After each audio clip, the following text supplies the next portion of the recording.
세상에서 가장 가까운 가족. 하지만 때로는 가장 멀게 느껴지는 존재. 한 집안의 며느리가 된다는 것은 단순히 한 남자와 결혼하는 것이 아닙니다.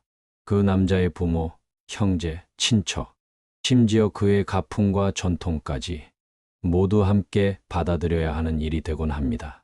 어느 날 한 여성이 찾아와 눈물을 흘리며 이렇게 말했습니다. 시어머니가 저를 정말 아끼신다고 하세요. 그런데 왜 저는 매번 가슴이 답답하고 숨이 막히는 것 같을까요? 그녀는 시어머니가 자신을 위한다고 했지만 정작 그녀의 말 한마디, 행동 하나하나가 자신을 점점 더 옥죄고 있다고 했습니다. 넌 우리 집 며느리니까 이 정도는 해야지.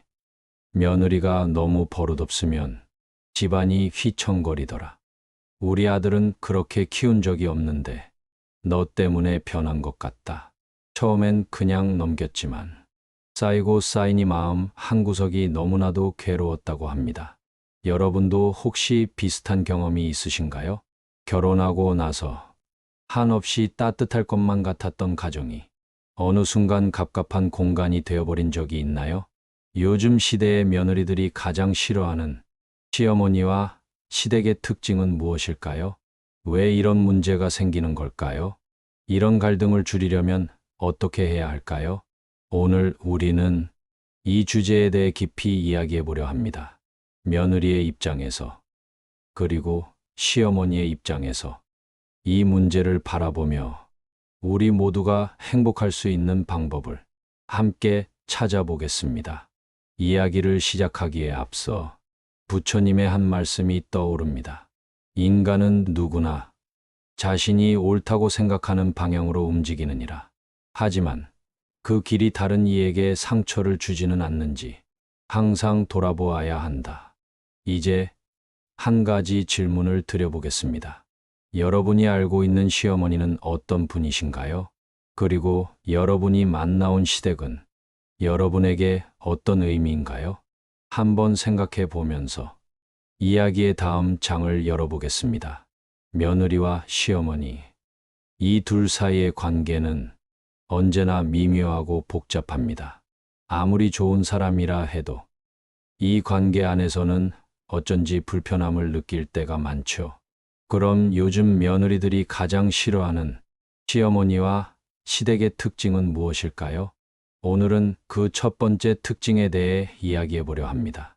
첫째, 우리 집 규칙을 강요하는 시어머니. 한 여성의 사연을 소개해 보겠습니다. 결혼한 지 이제 막 2년이 지난 그녀는 명절만 다가오면 온몸이 굳는다고 합니다. 시어머니가 늘 그러세요.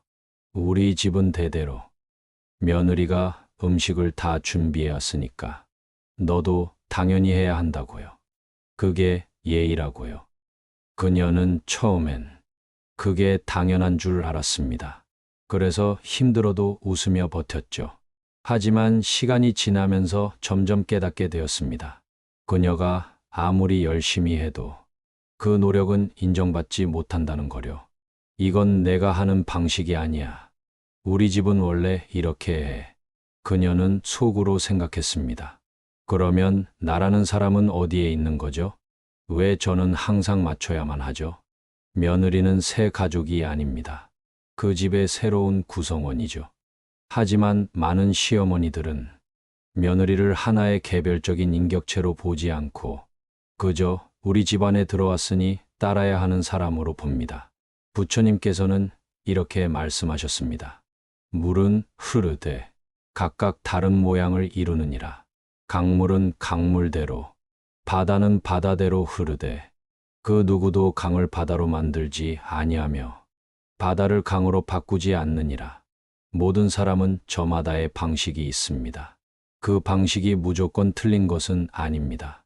시어머니의 방식이 오랜 전통이라면 며느리의 방식도 그녀가 살아온 삶의 일부입니다. 며느리들이 가장 싫어하는 시어머니의 첫 번째 특징, 바로 우리 집 방식을 강요하는 것. 혹시 여러분은 이런 경험이 있나요? 그렇다면 그때 어떤 감정을 느꼈나요? 이제 다음 이야기를 이어가 보겠습니다. 둘째, 아들의 편을 드는 시어머니. 한 여성의 사연을 들어볼까요? 결혼한 지 3년 차에 접어든 그녀는 시댁만 다녀오면 기운이 빠진다고 합니다. 그녀의 시어머니는 언제나 아들 편을 들었거든요. 우리 아들은 원래 그런 애야. 어릴 때부터 그래도 착했어.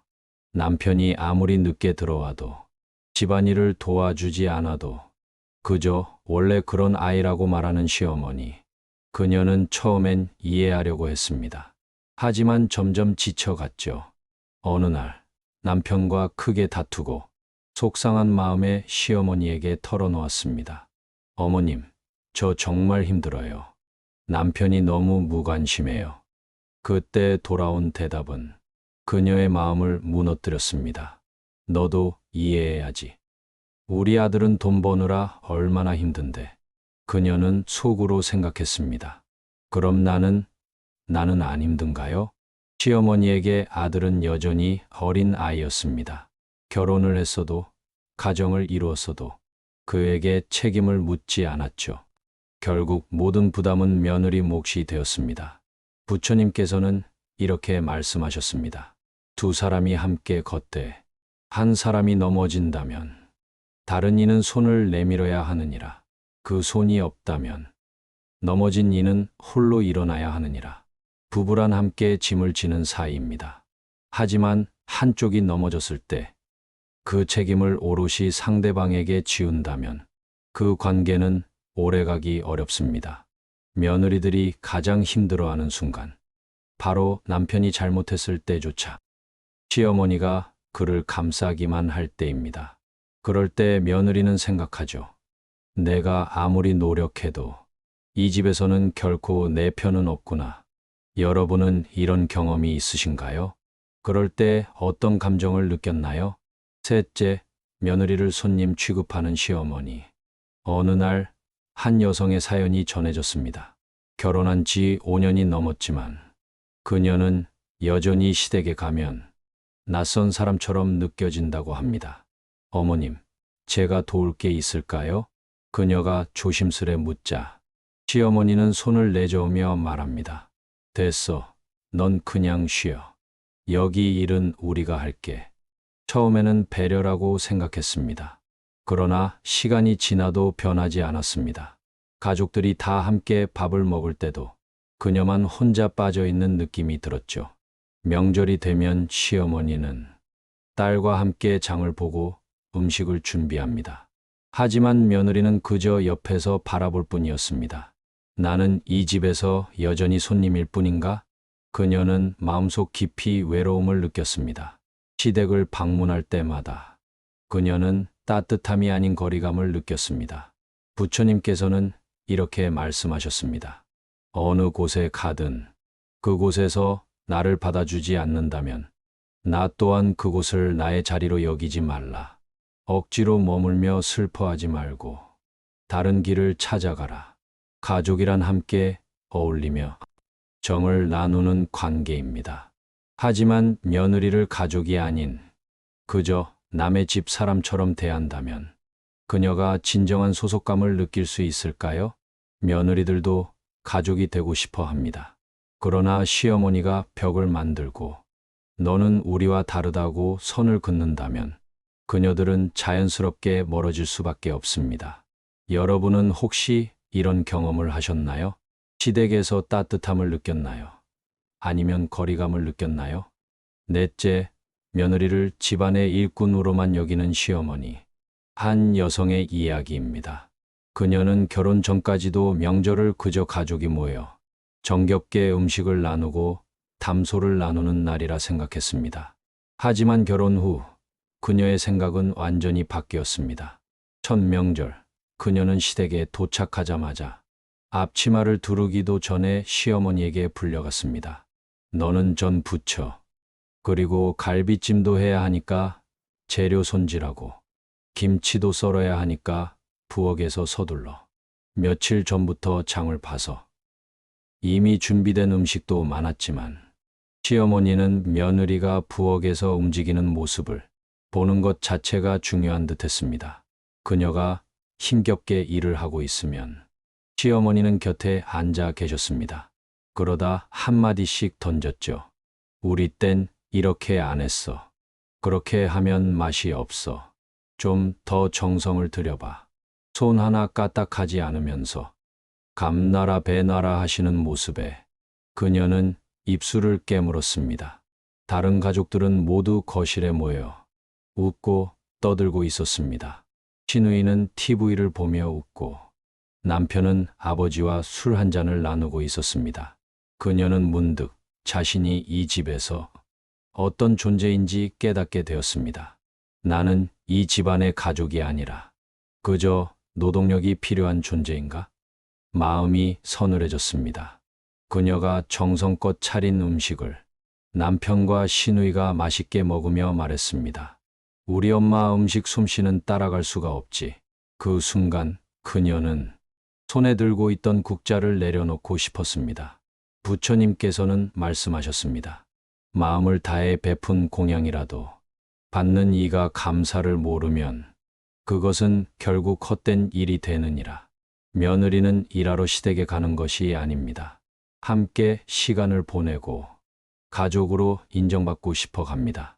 하지만 그녀의 손길과 정성을 그저 당연한 것으로 여긴다면 그녀가 그 집을 가족이라 여길 수 있을까요? 여러분은 어떠신가요?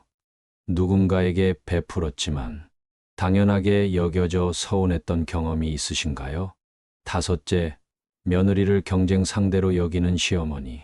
어느 날 한 여성이 친구와 대화 중 이런 말을 털어놓았습니다. 내가 시어머니랑 경쟁하는 기분이야. 처음엔 그냥 친해지려는 거라고 생각했는데 이젠 아니란 걸 알겠어. 그녀는 결혼 초반 시어머니가 자꾸 남편과 자신을 비교하는 게 신경 쓰였습니다. 우리 아들은 원래 이런 음식 안 좋아하는데 우리 아들이 예전에 살이 이렇게 찐 적이 없었어. 내가 키울 땐 아픈 적도 없었는데 너랑 살면서 몸이 약해진 거 아니야? 처음에는 별 뜻 없이 하신 말씀이라 생각했지만 점점 더 직접적으로 변해갔습니다. 너는 나보다 요리를 못하는 것 같아. 내가 끓인 미역국이랑 비교해보자. 심지어는 아들 앞에서 공개적으로 경쟁을 붙이기도 했습니다. 그러면서 말했죠. 누가 더 맛있는지 내가 솔직하게 말해봐. 남편은 애매한 미소를 지으며 다 맛있어 라고 말했지만 이런 상황이 계속되면서 며느리는 점점 위축되었습니다. 나는 이 집에서 아내로서 인정받는 게 아니라 어머니의 자리와 경쟁하는 느낌이야. 그녀가 힘들어하면 남편은 말했습니다. 그냥 엄마가 원래 그래. 그걸 왜 그렇게 예민하게 받아들여? 하지만 예민한 것이 아니었습니다. 이것은 명백히 며느리를 경쟁자로 보고 그녀의 자리를 흔드는 행위였습니다. 부처님께서는 이런 상황에 대해 이렇게 말씀하셨습니다. 비교하는 마음은 탐욕에서 나고 탐욕은 끝없는 고통을 부르느니라. 며느리는 시어머니의 경쟁자가 아닙니다. 서로 다른 역할을 하는 가족입니다. 하지만 시어머니가 끊임없이 비교하며 우위를 점하려 한다면 그 관계는 오래 지속될 수 없습니다. 이런 상황을 겪어보신 적 있으신가요?